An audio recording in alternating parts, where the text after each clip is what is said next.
Morning. Thank you, Robert. Morning, everybody. Today, we're going to be having a presentation from the Alaska Department of Fish and Game. It's going to be led by Jackie Keating from the department. So Jackie's online, and I think she's queuing up her presentation, and she'll get going in just a minute. But I just wanted to get the board up to speed on this project of where it stands before she dives into the presentation, which I'm really excited for you all to hear about this project that we have going with the Fish and Game department. And generally, they did a research project for us about subsistence harvest in communities, affected by, in our region, affected by the Exxon Valdez oil spill. And you'll hear all about it from Jackie, so I won't spoil anything. Also in your presentation or in your meeting packet, there's a report from Fish and Game, and that report has been reviewed by the Scientific Advisory Committee, and that comments from the committee have been given to the department, and they've revised their report based on SAC's input. So that stage of this project's done. And right now, the report is also out for review by native stakeholders in our region. And Ben Cottrell from Chugach, Alaska has really been helping us with helping identify key individuals in those communities to try to shop this report to, so that we can get feedback from the folks that are from the communities that are this research is looking at. And the hope is to get comments from those communities by the end of this month. And then Jackie and the team at Fish and Game are going to update the report. And the goal is to have a final report to the board for you in January. But we're having the department give you a presentation today because they're going to be busy in January, and I didn't want to lose an opportunity for you all to hear from them directly. So with that, I'll pass the torch over to Jackie. Great. Good morning, everybody. Thanks, Austin, for the introduction. Really great to be here with all of you today. I think I'm going to go ahead and share my screen here.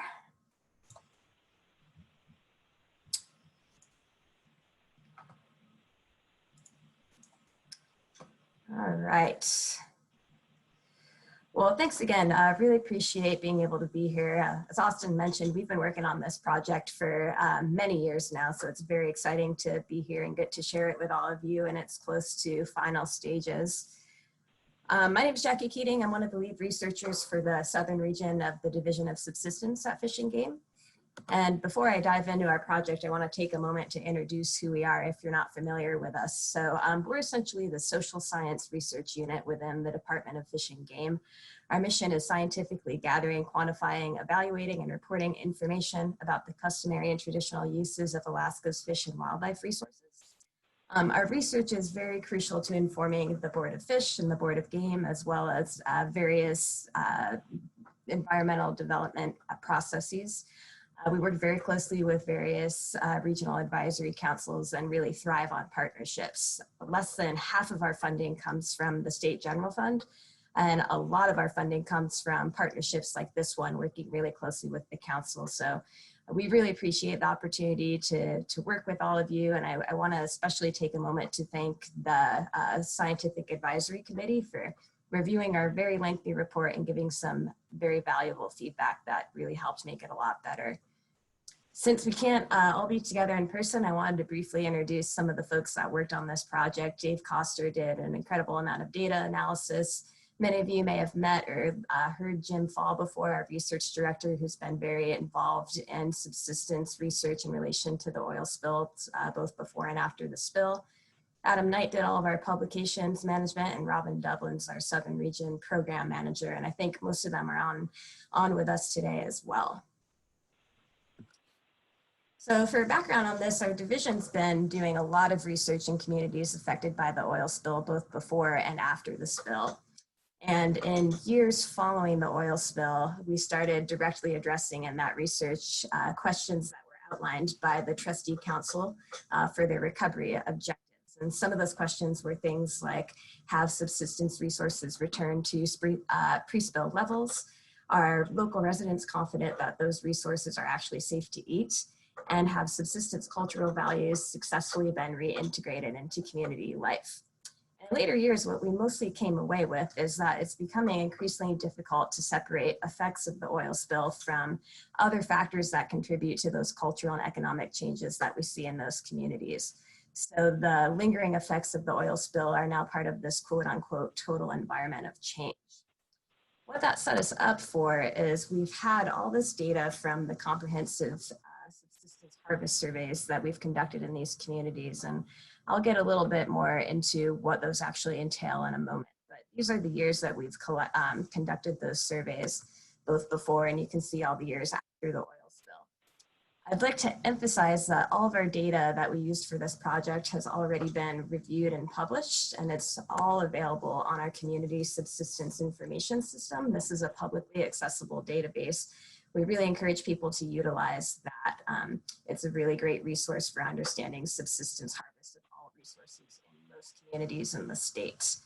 What we've done for this project is look at the data in a different way. Normally, this is reported as a community summary. And for this, we took all the available data at the household level and created this new database so that we could look at changes and trends on a household level. So to understand that, I do want to take a moment to explain what's encompassed in our comprehensive harvest surveys. And some of you may have actually taken these before. If you have, I thank you, because it's not a short process. They're quite lengthy. We don't just talk about the number of subsistence resources harvested. We really get into things like household composition, so the number of people in a household, age, of course, the number of resources harvested, but we also get into if households use subsistence resources, if they attempt to harvest them, if they've received, and if they give, to kind of create this more realistic understanding of not just what's harvested, but the role that plays in a community and how it gets shared. We also talk about assessment of harvest, so whether households have gotten more or less than they do in the past, so we can understand if those needs are being met. And we get into economic information too, so household income and various jobs. And again, the reason we do this is our goal is to create a holistic understanding of mixed economies and ways of life in these communities, not just reporting raw numbers, because there's a whole lot more of a story there. So when we created this new database, this is what we came away with for all the years that we conducted research in these 5 communities. Over 1 million harvest detail records, income records, and you'll see all of this in the report if you read it in detail. We also used qualitative data for this project, and the majority of those came from key respondent interviews in the study years. We also added some key respondent interviews that we did from Alaska's Sustainable Salmon Fund project in Port Graham and Wallach that addressed some of these issues as well. And I do want to emphasize that even though we're looking at this at a household level rather than just community records, all of our research is anonymous and confidential. So what we're not doing is tracking individual households over time or something like that. We're simply looking at household characteristics and how those things have changed over time. That's a really key part of our research is this anonymous and confidential piece, and very important to what we do. So if you read the report, you'll see there's a whole lot of research questions included, and we really tried to provide a lot of detail of how we looked at those questions in various different ways. So looking at the report, you'll see lots of pages of tables and figures with all kinds of detail. But for today, I kind of want to just highlight 3 main topics that we looked at and some key takeaway points. One of those is this idea of a concentration of production. And we talk about this a lot in our division. What it essentially means is that there's typically in most communities, a relatively small proportion of households that harvest a relatively large proportion of the total community harvest that then gets shared. So for all these research topics, what we're looking at is not just the topic itself, but how it's changed over time, which we were able to do with this new database. We also look at characteristics of productive households. So households that tend to be high producers, what are some of the demographic and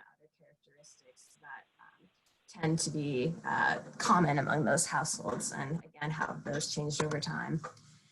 And then just generally this idea of changes in use and harvest levels and how they've changed over time in these I'll start out with concentration of production. And one thing I haven't mentioned yet is that the way we worked with these data is a lot of the questions that we answer look at the 4 smaller communities combined. So that's Chiniga, Tititlik, Nanwalek, and Port Graham. And then we look at Cordova separately for some other things. The reason we did this is because there's a couple years immediately after the oil spill that we don't have data for Cordova. Another reason is that Cordova is so large, it would have skewed the way that this looked. So we have combined the 4, and you'll see figures that have all these communities combined and then break them out separately as well. So looking at concentration of production, this is a figure that combines the 4 smaller communities. We look at the level of production. We break the households into thirds based on that level of production. And then we look at the total percentage of community resources that are harvested by each third. So what we see, and this is a pretty standard statistic that we see very consistently in subsistence research across the state. It's usually about the high third of producers produce around 70% of the total community harvest. And you can see when we average the pre-spill years of data that we had, it looks like that, a little over 70%. The year of the oil spill, that high third of producers produced a higher proportion, around 85% or close to that, which makes sense considering everything happening at that time. And then in the years following, what you see is it kind of starts to level out again, hovering around 70. But starting in 93, it kind of starts this consistent increase. And by the time we get to 2014, it's almost 85% of the total harvest is being harvested by that upper third of producers. We wanted to look at this in more detail in a couple different ways, and we broke it down at both the community level and then resource specific, because this particular figure combines all resources. And one especially striking example that I'll share today is Port Graham, specifically for sockeye salmon harvest. So again, we'll look at it at thirds, and in the year before the oil spill, we've got the high third producing right around 70% of the sockeye salmon specifically. Again, oil spill year, this increases. In the years following, it kind of decreases, but then by the late 90s, we see this consistent increase. And by 2014, it was over 95% of the sockeye harvest in Port Graham produced by this upper third. And that was a striking finding for us to see. I'm going to switch gears just a little bit, talking about characteristics that are associated with high producing households. This figure looks at households that were involved in commercial fishing versus households that were not. So non-commercial fishing households are blue, fishing households are in orange. If you're not familiar with how these box and whisker plots work, each line essentially represents the range of the number of resources that a household attempted to harvest. And the box itself captures about 50% of that. If you're looking at the X in the middle of the box, that shows the average number of resources, and then the line will show the median. And what you can pretty obviously see from looking at this is that houses that did fish commercially tend to have a higher range of the number of types of resources that they attempted to harvest.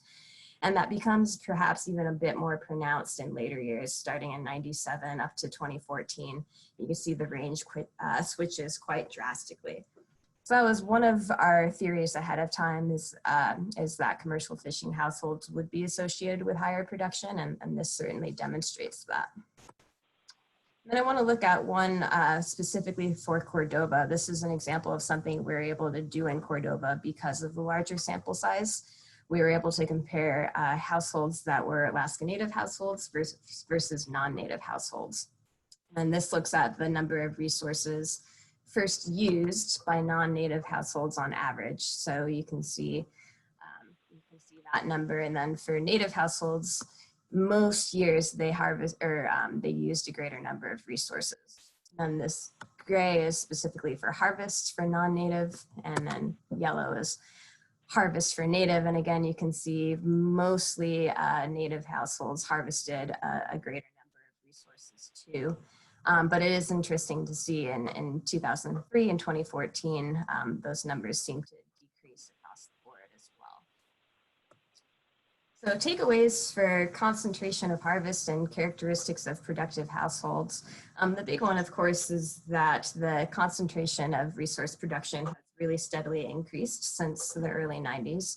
This is, of course, more pronounced for specifically resources like sockeye salmon.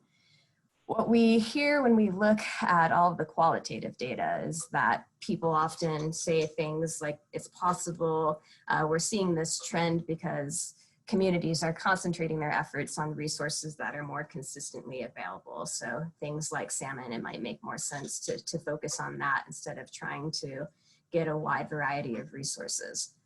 We also heard a lot in the qualitative data that the influx of cash after the oil spill really affected subsistence harvest practices in a couple ways. One example is that for the first time, people had the ability to purchase their own equipment. So that could have impacted the more traditional practices of communities working together as groups to have this more communal harvest practice. But then we also heard that once this cash flow was less prevalent, so when the jobs disappeared or payments were no longer coming through, that people no longer had the cash to maintain their own equipment or purchase fuel. And that could have contributed to, this drop where only a relatively small proportion of households were doing most of the harvesting. And then I'll switch to talking about resource diversity. And when we say resource diversity, what we're getting at is the number of the types of resources that are harvested. This particular figure looks at all 5 communities broken out, and it looks at the number of resources on average that households use. So when we look at the pre-spill averages, it ranges from about 14 resources in Cordova up to about 25 in Nanwalek. The year of the oil, we of course see this drop, and I'll point out we don't have data for Cordova for this year and the following, which is why you're not seeing any bars there. But of course it makes sense that that number drops. In the years immediately following, it kind of gets back to where it was before the oil spill. It kind of stays there for quite a few years up through 2013, but what we see in 2014 is that the number of resources used dropped again relatively significantly, and in some places even lower than the year of the oil spill. So that was a striking finding to see.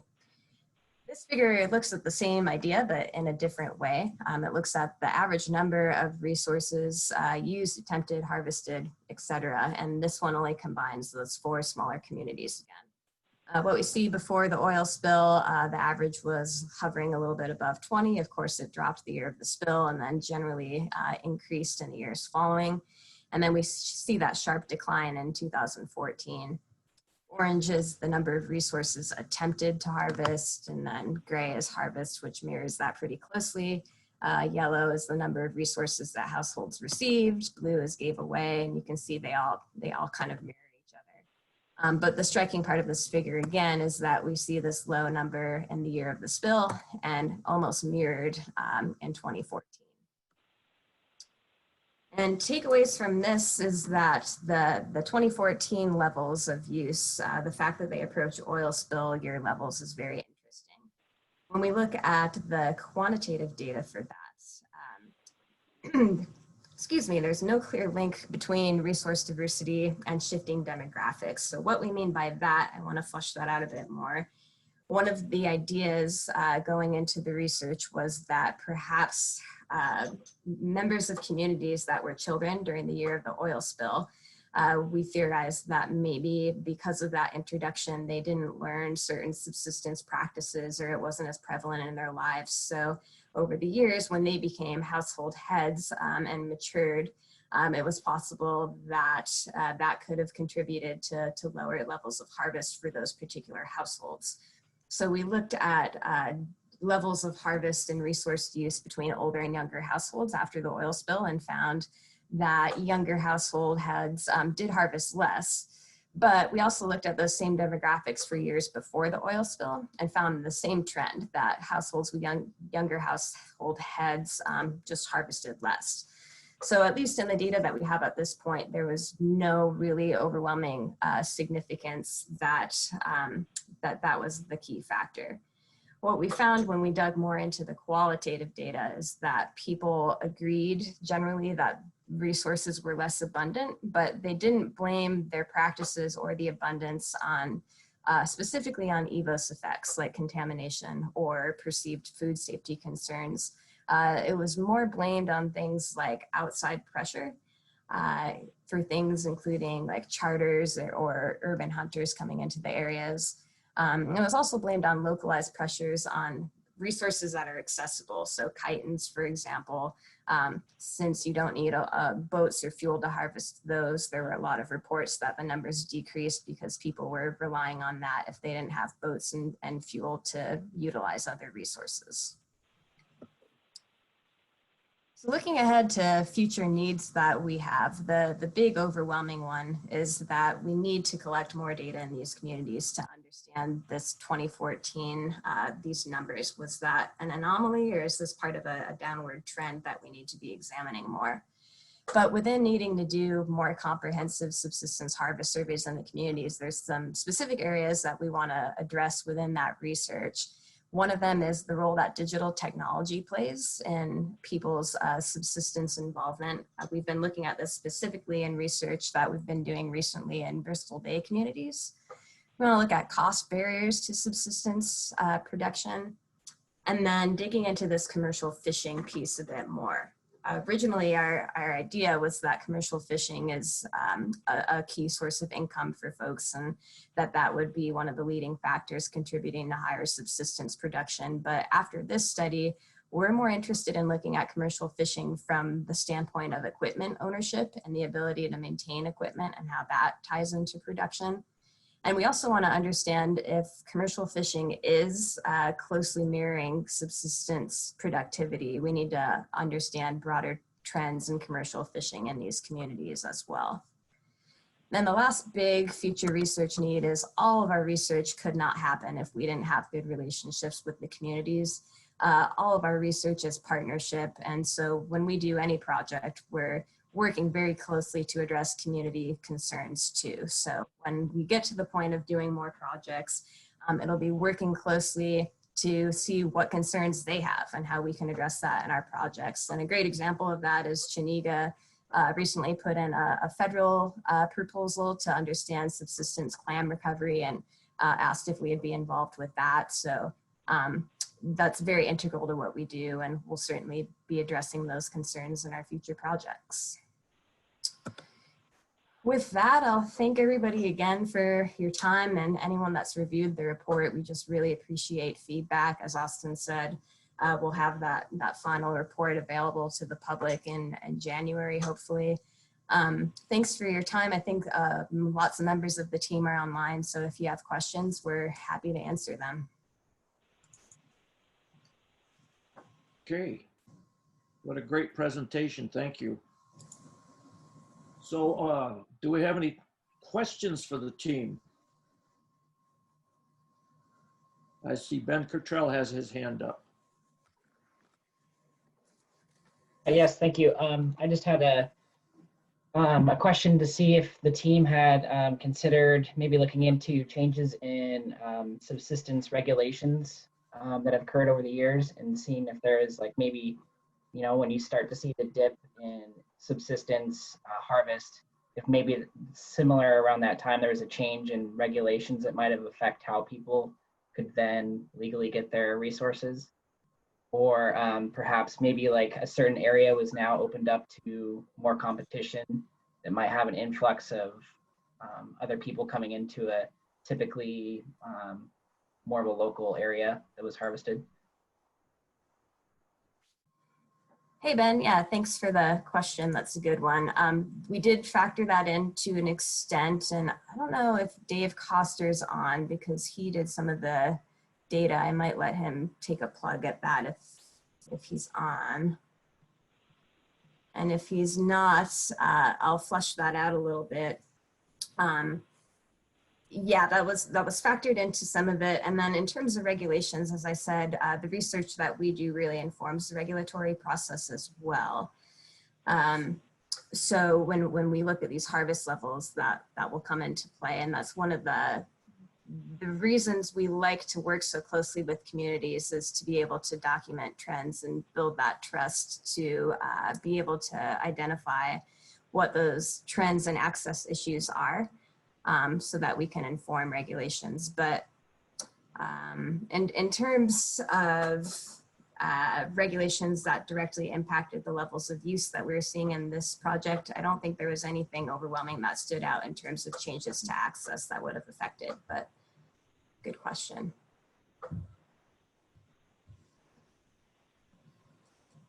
Okay. Any other questions? I don't see any blue hands up. Too easy. So, you know, the subsistence issue is very great in this state. There's a lot of people that depend on subsistence, and you see the downward trend, especially in 2014, there was a dramatic drop in production for subsistence, it looks like. But I was just kind of wondering about the overall trend of the resources that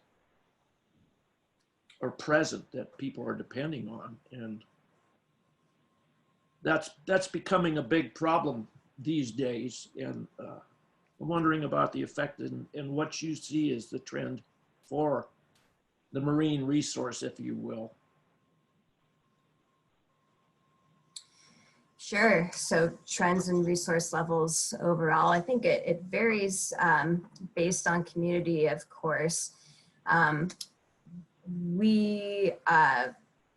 Understanding the community's perceptions of levels of abundance was part of this project, and it's fleshed out a bit more in the report. So like I said, understanding levels of, you know, salmon availability or other resources was something that we included in the study.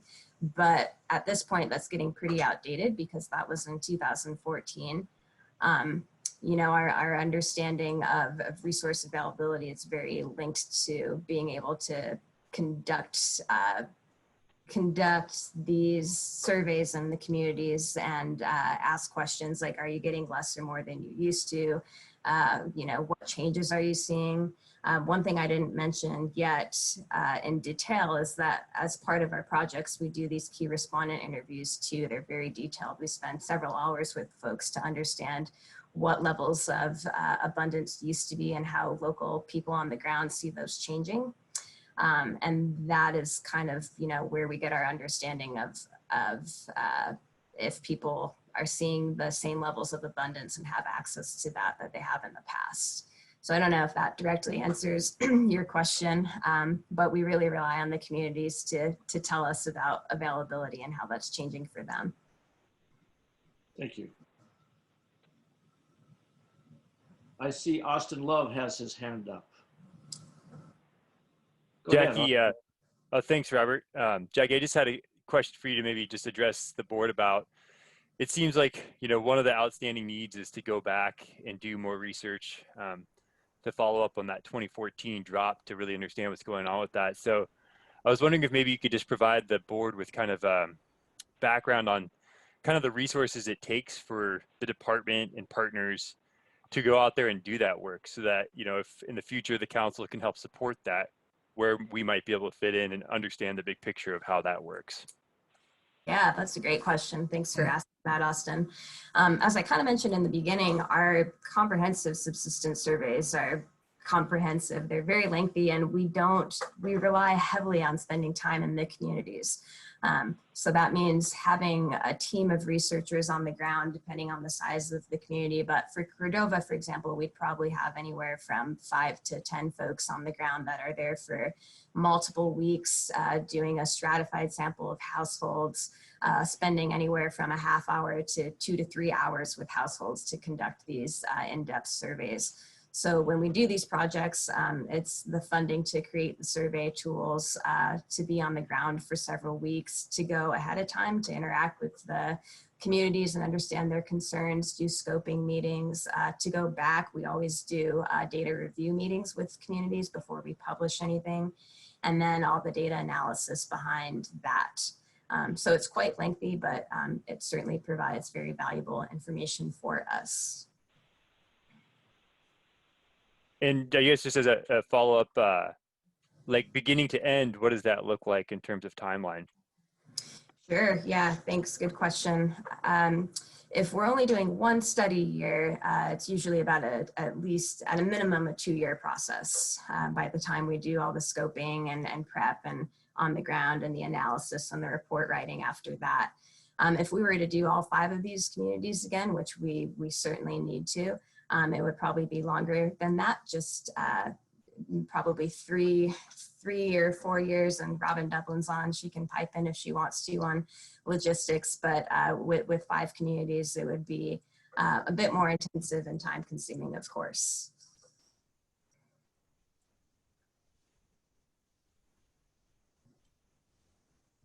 Okay, I see Robin Dublin from ADF&G has got his hand up and maybe wants to add to this conversation. Go ahead, Robin.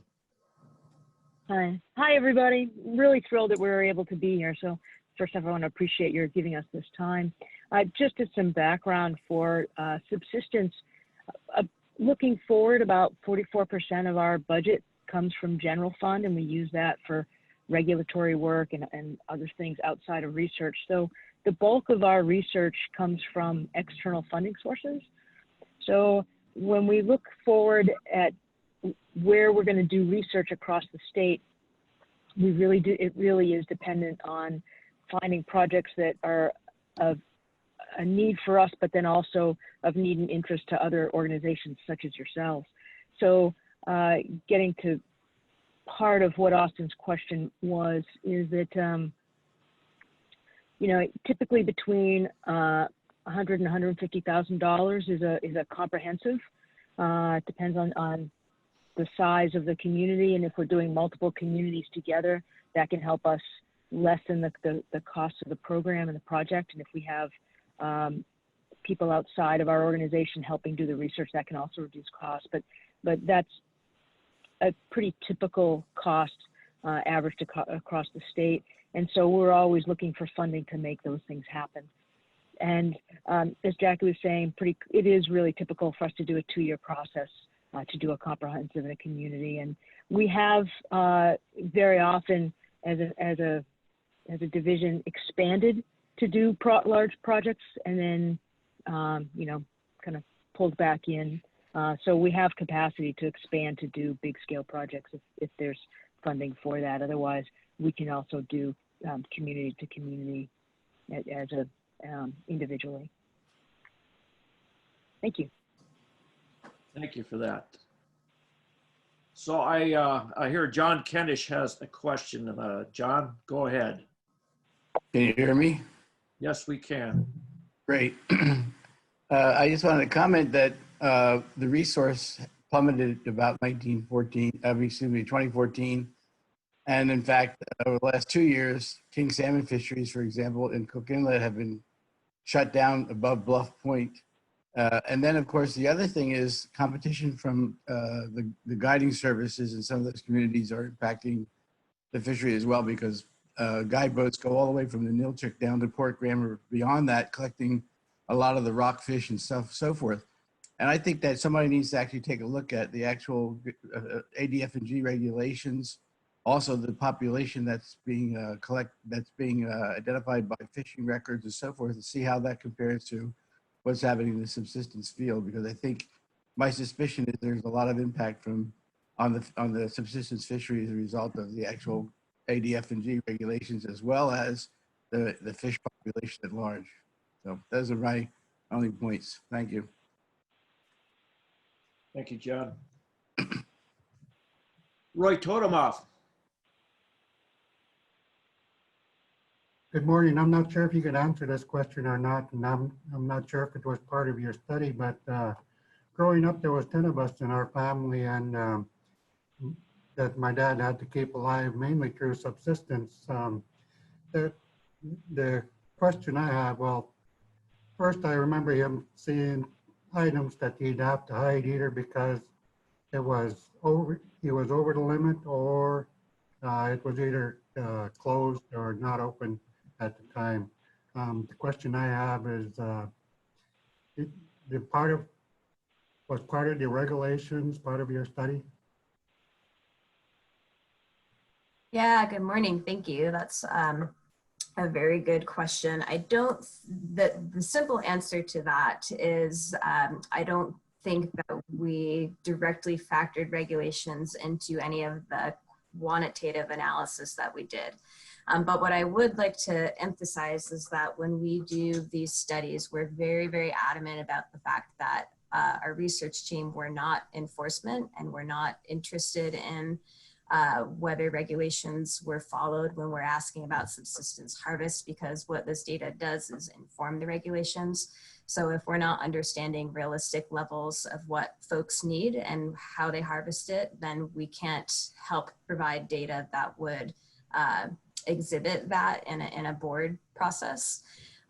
So when we collect our information, you know, we really try to build trust and have people tell us realistic levels of what is harvested.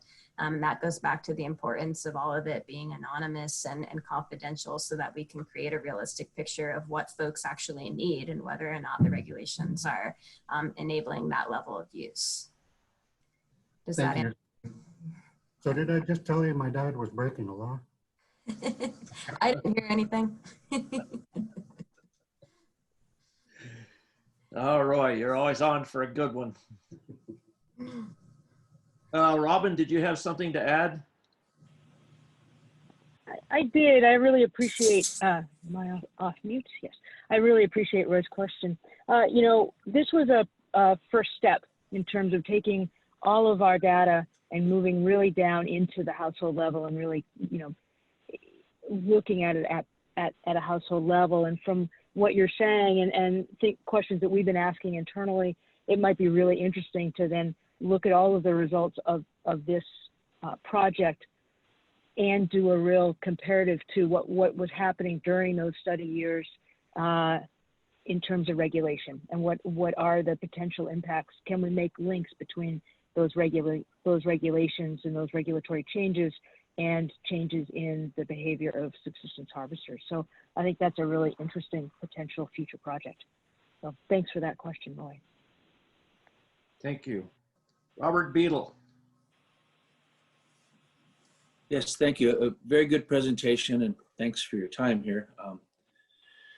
I'm a commercial fisherman, and for my salmon, until just recently, last couple of years, for me to take any subsistence salmon, I would have to take it out of my commercial catch, and it'd be labeled as home pack, because the subsistence openers were coincided with the commercial openers. And until just recently, we can actually go out on a Saturday now. They still coincide with commercial openers, but I can go out on a Saturday now and get my fish. And then I've fished here since, well, quite a while, before the spill. And there was a lot of other fisheries, you know, people participated in the herring, crab. You know, I used to fish year round. So opportunities to bring home crab, other species, or be out where there was clams, butter clams, and other species was, you didn't have to buy the boat. You were, you know, you could have been a crew on a commercial operation, making it worthwhile to be there. Where now access to it is a higher cost. But then also I do see technology, you know, our grocery stores have definitely got better. I remember we used to get, we'd buy case lots as kids. Folks would buy them, and that'd be our, you know, store up for the winter and stuff. Where now we have more access to, well, better food, easier stuff. But the subsistence, I mean, my freezer, it's full of rockfish now and moose, and you know, we still depend heavily on our subsistence way of lifestyle. Duck season just opened. So anyway, I just wanted to say that to maybe, you know, that the oil spill did have an effect on access to things with fisheries closing down. access to it. So, but it is very important. I don't know anybody in town here that it doesn't affect. So thank you. Thanks for your comments. We definitely enjoy hearing all those firsthand accounts, and it goes back to the importance of, you know, when we do these projects, the best part is working with people and understanding the issues on the ground. So thanks. And if you run out of room in your freezer, I can give you my address. It all sounds pretty good. It is. It's awesome. Well, thank you very much for that presentation. And Austin, did you have anything else that you wanted to add here? No, just a big thanks to Fish and Game and Jackie and everybody. All right. Well, moving right on, let's, okay. Looks like Rebecca Skinner has a question. Yeah, I apologize. I thought I had my hand up, and then I'm like, how come I'm not getting called on? And then I hit the *9 again, and I got the little message that said, the host will be informed. And I thought, oh, yeah, they didn't tell me that when I hit that before. Yeah, this is Rebecca Skinner from Kodiak, and this is a really interesting study. And I guess I would suggest that if there's opportunity in the future to expand or do another study that includes the Kodiak Island area, so that's one. Two, as far as the harvest surveys on the Kodiak Aleutians Regional Advisory Council, so the Subsistence Advisory Council, we met a few weeks ago, and one of the things that we did was recommend priorities for funding grant-funded projects that include harvest surveys.